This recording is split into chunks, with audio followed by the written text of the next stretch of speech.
Hello friends, welcome to our channel. ഇന്ന് ഞാൻ ഒരു മിൽക്ക് ഷേക്കിൻ്റെ റെസിപ്പി ആയിട്ടാണ് വന്നിട്ടുള്ളത്. ഈ ചൂട് സമയത്തായാലും അതുപോലെ തന്നെ നോമ്പ് തുറക്കുന്ന സമയത്തായാലും നമുക്ക് എല്ലാവർക്കും കുടിക്കാൻ പറ്റുന്ന ഒരു ഹെൽത്തി ആയിട്ടുള്ള മിൽക്ക് ഷേക്കാണിത്. കുട്ടികൾക്കും മുതിർന്നവർക്കും ഒരുപോലെ ഇഷ്ടപ്പെടുന്ന ഒരു അടിപൊളി ഡ്രിങ്കും കൂടിയാണ് കേട്ടോ.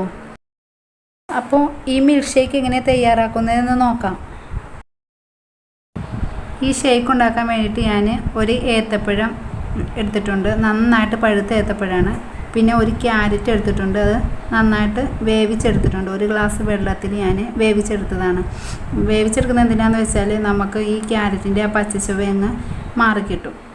പിന്നെ ആവശ്യത്തിന് പഞ്ചസാര എടുത്തിട്ടുണ്ട്, 3 ഏലക്കായും എടുത്തിട്ടുണ്ട്. ഇനി നമുക്ക് 1/2 ലിറ്റർ പാലും കൂടെ ആവശ്യമുണ്ട്. മിക്സിയുടെ ജാറിലോട്ട് അരിഞ്ഞ് വെച്ച ഏത്തപ്പഴവും വേവിച്ച് വെച്ച ക്യാരറ്റും കൂടെ ഇട്ട് കൊടുക്കുക. പിന്നെ ആവശ്യത്തിന് മധുരവും ചേർത്ത് കൊടുക്കുക.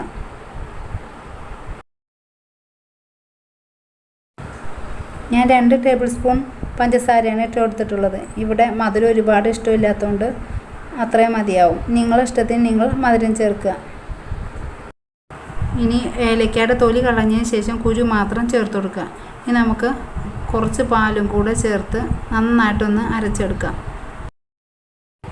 ഇപ്പോൾ നന്നായിട്ട് അരച്ചെടുത്തിട്ടുണ്ട്. ഇനി നമുക്ക് ബാക്കി പാലും അതിനകത്തോട്ട് 1 ഗ്ലാസ് വെള്ളം കൂടെ ചേർത്ത് ഒന്നും കൂടെ അരച്ചെടുക്കാം. ഇപ്പോൾ ഞാൻ നന്നായിട്ട് അരച്ചെടുത്ത് വന്നിട്ടുണ്ട്. ഇനി നമുക്ക് ഇതൊരു ഗ്ലാസ്സിലോട്ട് സെർവ് ചെയ്യാം. അപ്പോൾ നമ്മളെ ബനാന ക്യാരറ്റ് മിൽക്ക് ഷേക്ക് ഇവിടെ റെഡി ആയിട്ടുണ്ട്. ക്യാരറ്റിൻ്റെ ടേസ്റ്റ് ഇഷ്ടപ്പെടാത്തവർക്ക് പോലും ഇഷ്ടപ്പെടുന്ന ഒരു അടിപൊളി മിൽക്ക് ഷേക്കാണിത്. അപ്പോൾ എല്ലാവരും ഒന്ന് ട്രൈ ചെയ്യുക. Thanks for watching.